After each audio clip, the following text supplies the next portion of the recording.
being, in the jiu-jitsu community, like I'm around, as you are, all, like incredibly tough people, like physically tough people, mentally tough people.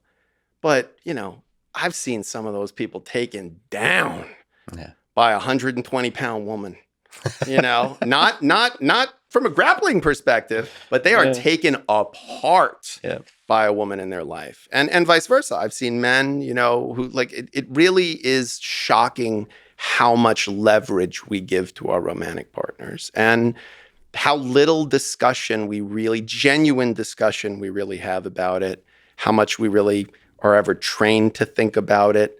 There's nothing in school that teaches us about it. So much of literature and art is an idealized version of it. So little of it is real. And no matter how it evolves, even when it ends in tragedy or drama, I feel like what people don't do enough is appreciate the good times. Like, appreciate how beautiful it is to having taken the risk and to having experienced that kind of love. I mean, when you look at people that are divorcing each other, there's a Edgar Allan Poe quote: "The years of love have been forgot in the hatred of a minute."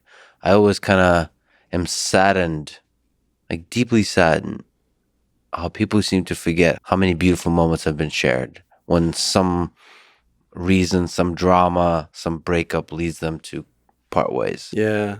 It's interesting that you came to that not being a divorce lawyer, because I've felt that way for a long time. And I really try to say to my clients, like in the courtroom at the negotiating table, I have a role to play where I have to be sort of like a pit bull or some kind of a courtroom sociopath. But behind closed doors, like I'm very candid with people. I'm trying to be much more emotionally attuned with them. So you're an empath in the sheets and sociopath in the streets? Exactly correct. Okay. That's well said. I get a new tattoo idea. That's good. I like that. But I do believe when I'm behind closed doors with people, I say to them, how you end things is going to be how you're going to remember the whole thing. And that's unfortunate because, you watch like a 2-hour movie, and if the last 15 minutes of it sucked, you go, well, that movie sucked. Like, well, the first hour and 45 was great, but you walk out with this bad taste in your mouth.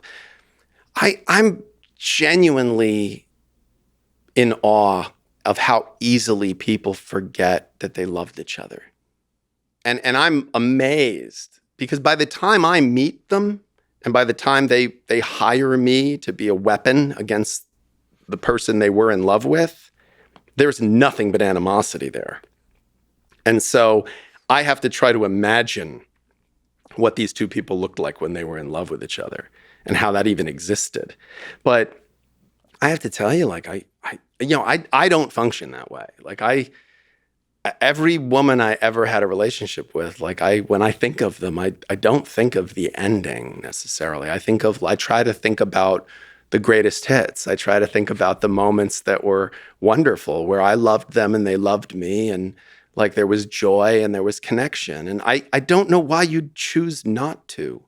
There's that old axiom, I don't know who said it, that if you don't learn to find joy in the snow, you'll have less joy in your life and precisely the same amount of snow. And I genuinely believe, like, okay, the relationship ends. This is where it ends. We're done now. I am making a choice as to how I will remember you.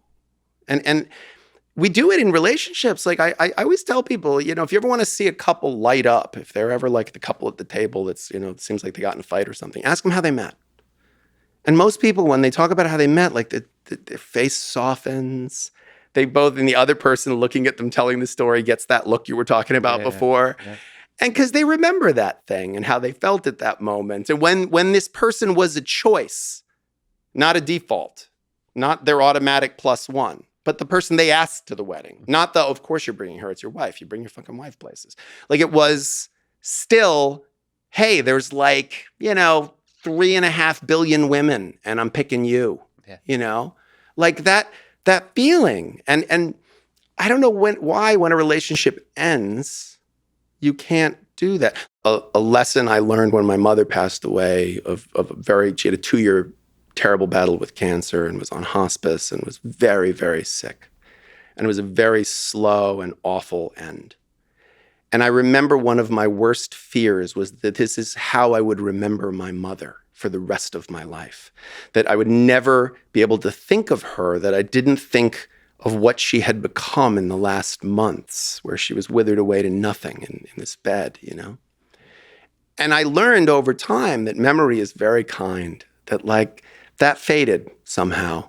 And that now, like when I remember her healthy and vibrant. I remember her laughter. I remember positive things. Some of that is I like to look at photos of that, but some of it is just how I think memory works. And I don't know why we don't apply that to relationships. And I think part of it is because we have this binary view of relationships, that it's either success, which means you live happily ever after for the rest of your lives and die together, or like in short succession, or it was wrong, it was awful. And I don't understand why that would have to be how we do it. I think we could look at relationships like what they are, which is chapters in a book.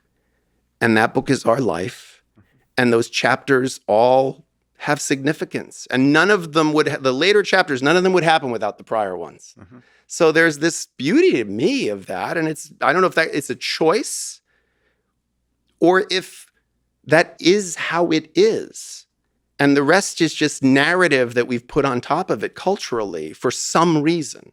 Well, I think to push back a little bit, I think memory can also, I think it is a deliberate choice, because I think memory can basically, that's how trauma works. It can surface the negative stuff, and the negative stuff completely drowns out all the positive. So I think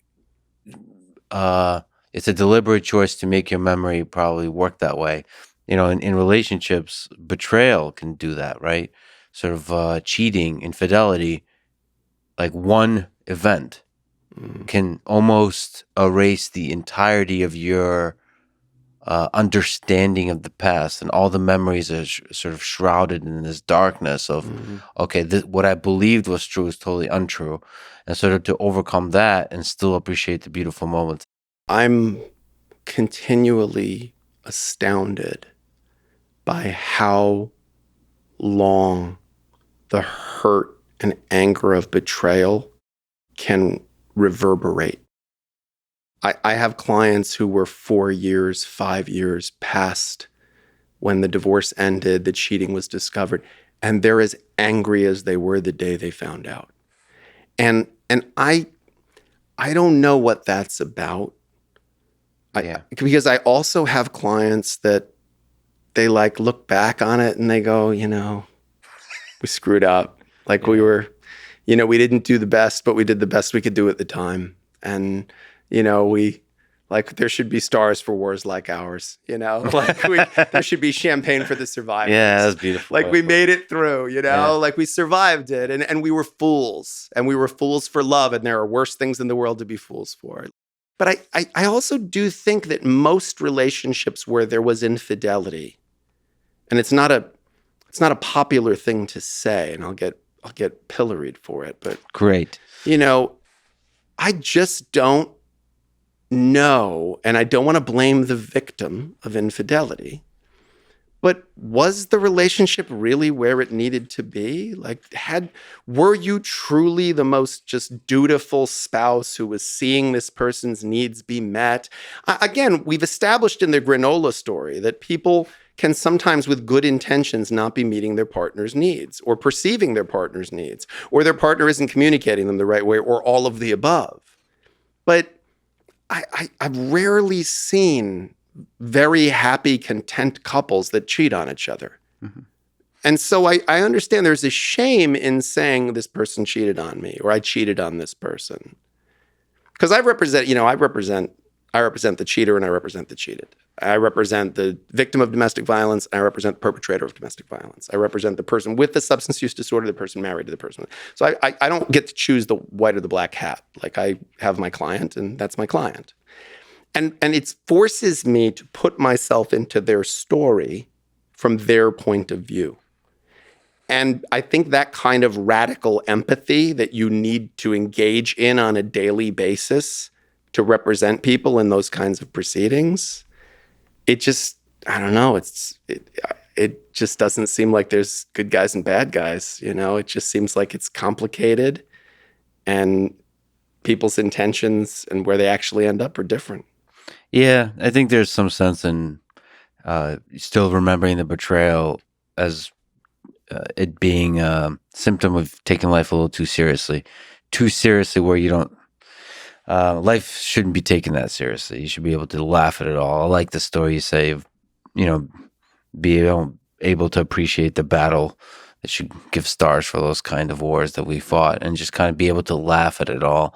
Especially with love. Like, love's just so absurd. Yeah. Like, it's just crazy. It's so crazy. I mean, like, I think it's funny. I think, I mean, this is real candor, but, as a man, like, there's nothing funnier than when you finish masturbating, There's no more humbling moment. And I like to think about the fact that, like, the richest, famous, most powerful person in the world, they jerk off.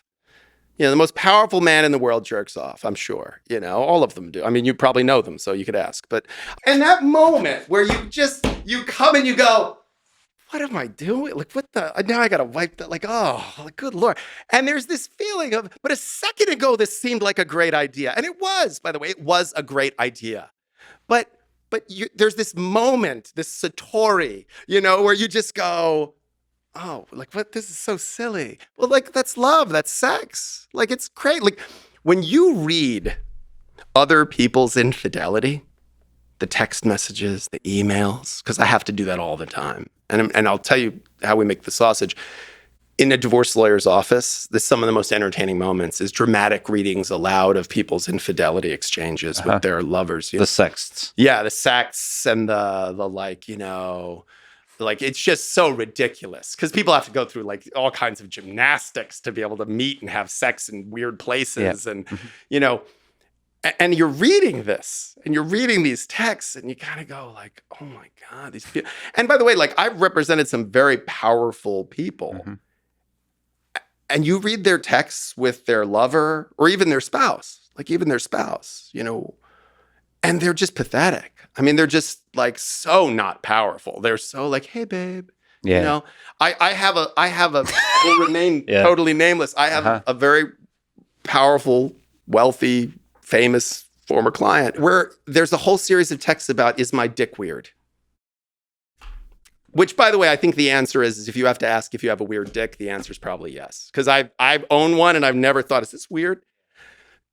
But I the fact that you're having this discussion, like, it's absurd. It's hilarious. Like, love is hilarious. It's bizarre. It's such a weird vulnerability. It's such a basic, visceral human need. It really is something that we just, it's mysterious. But it doesn't have to be that complicated. I don't think that even betrayal, like I said, it doesn't have to be that complicated. I think we can frame it differently. Yeah, you can laugh at the whole thing. I mean, I think what we don't often do with ourselves is look back at text or look back at emails or look back at Google search. I did that recently. Just looking at what I searched for like 10 years ago, 15. It's like, forget last week. Just look at your Google searches last week and you're like, wait a minute. What? Right. Why did you just search for this right. 50 times? Right. Like, why did the Karate Kid 3 pop in? Yeah, exactly. My head? Why? Like, you're like, where's Ralph Macchio now? Like, who is he dating? Why is, and then mother, and then you're like, and then a restaurant nearby. Yeah, exactly. Like, how did I go from this to that? But it made sense at the time. Yeah. So when you ask someone, how did our relationship fall apart? It's like looking at the Google search history of yourself from 10 years. You don't even know why you were thinking about those things. Yeah. And now you want to understand why you did what you did, felt what you felt, she felt what she felt, she did what she did, and why the two of you, how you impacted each other and interacted with each other. Really? You think that's doable? But you've in the courtroom, does that come up, like text messages with that resulted in with whoever you're cheating with? So you have Yeah, I to. mean, cheating doesn't come up as much because most states are no-fault states now. So why someone's getting divorced, whether it's infidelity or, it doesn't matter. There's no good spouse bonus or bad spouse penalty. Oh, there isn't. I mean, can you No. elaborate on that? Like that's. Well, we've had times where we have to prove infidelity because we want to prove what's called wasteful dissipation of marital assets, which means that you were spending money that was marital money on a paramour. That's what the legal name for for a boyfriend or girlfriend in the marriage.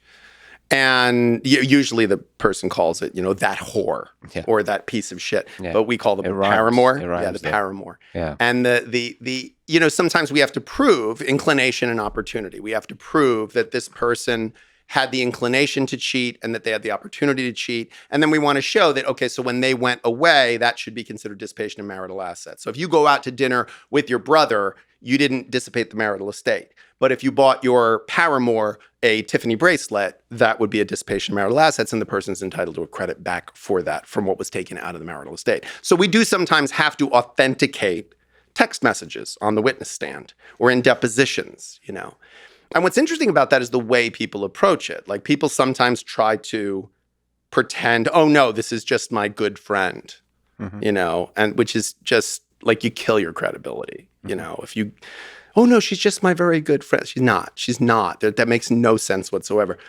Or no, we were just friends at that point. And then several months later is when once this marriage was over, that's when we got together as partners. Right. That's ridiculous. But sometimes people just own it. Just own it. Like I did a deposition of an executive once and, opposing counsel thought they were going to really hit him. They were like, and looking at this credit card receipt, what was this charge for this hotel? He was like, oh, that was for a hotel room that I got with my girlfriend. And you were married? Yes. Where did you stay at the hotel? We didn't even stay. We actually just did like an afternoon delight, rolled around in bed for the day. Yeah. And it was like, well, now, took all the thunder out of that. What's the downside of doing that? That seems like a really... There wasn't. It actually, I think, helped his credibility. He was my client, so I thought it was the right move. We hadn't really discussed it in advance, but he was naturally intelligent enough to go, yeah, my credibility, like I'm not going to lie under oath. I'll admit what it was, but I'll do it in such an, we did it like at the end, like Eminem at the end of 8 Mile.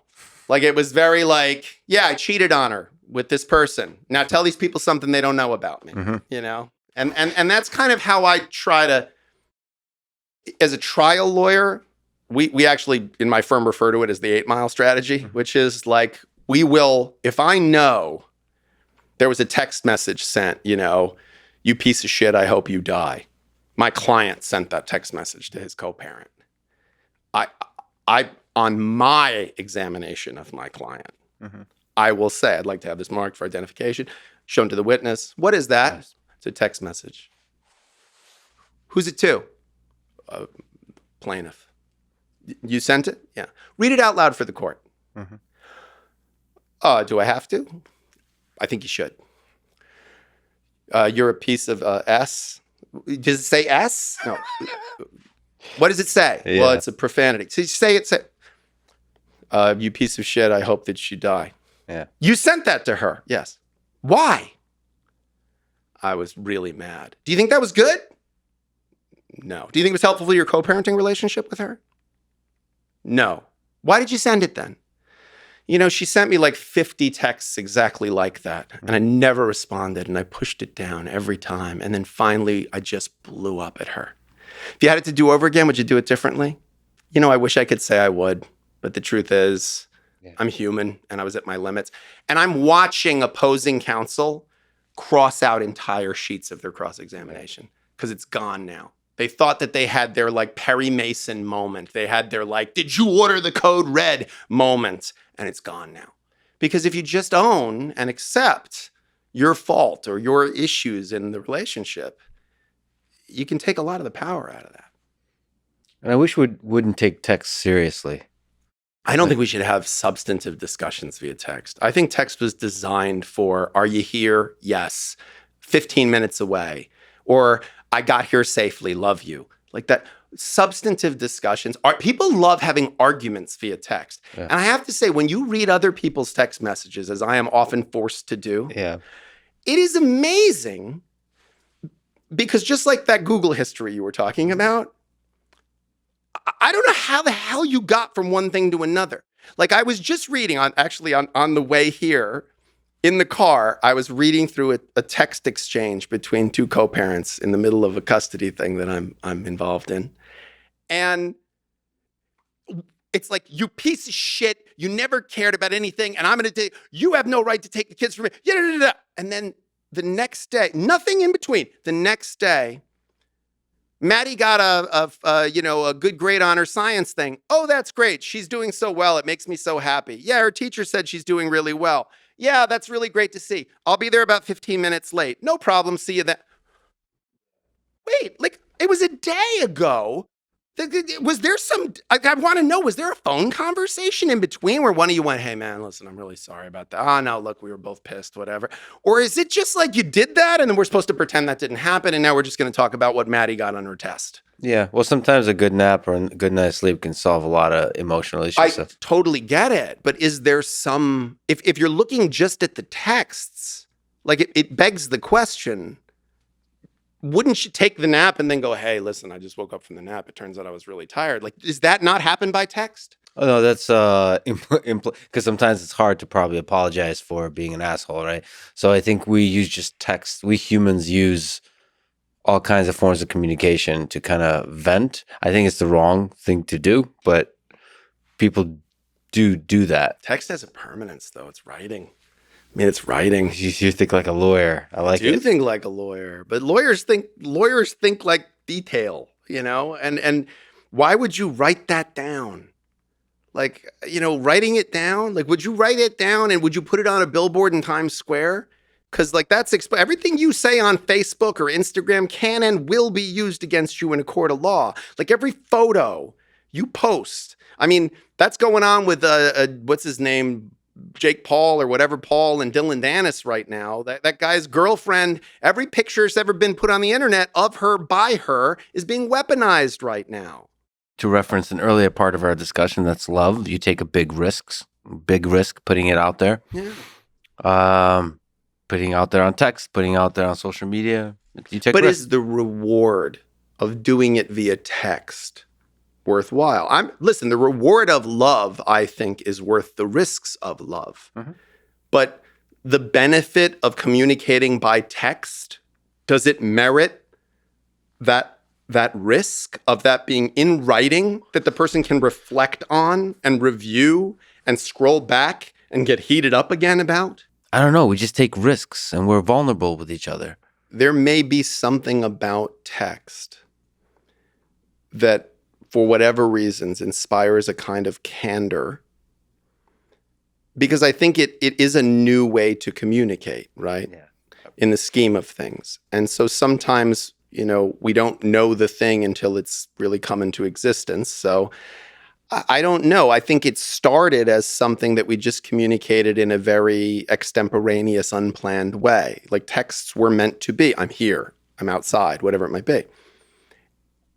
And so what happens when you start to talk about more emotional, deeper, bigger things or visceral things or more emphatic, passionate things using a technology that was originally just being used for that other purpose? I don't know the answer to that. What I do know is, yeah, as a lawyer, A, from an evidentiary perspective, and B, I just know what it looks like on the outside. Like I know when I read it what it looks like.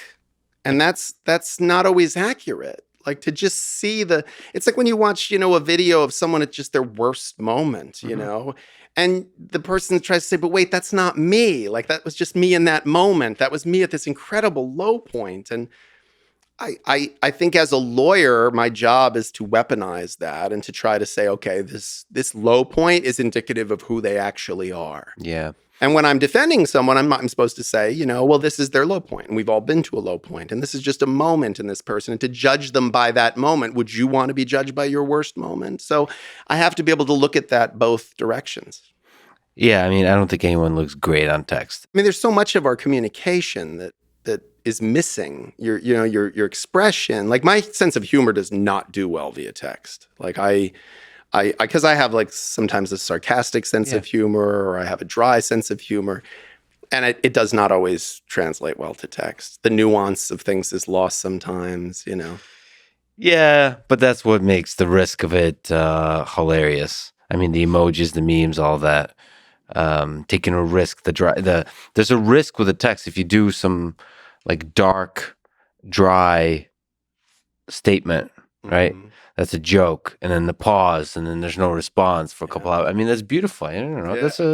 Well, it is like That's it's this, it's the gap between the two trapezes, like once you've hit send and you're like, well, let's see where this goes. Like, this is coming back now, and you're waiting and waiting. It's like that moment of just hang is, yeah, that's a rush. I mean, that's a rush. That's a beautiful thing. Well, I have my friend Michael Malice living close by, and if the courtroom were ever to see the text between us, we would be both You'd be in in trouble. jail Okay. for So we know who to subpoena. many years.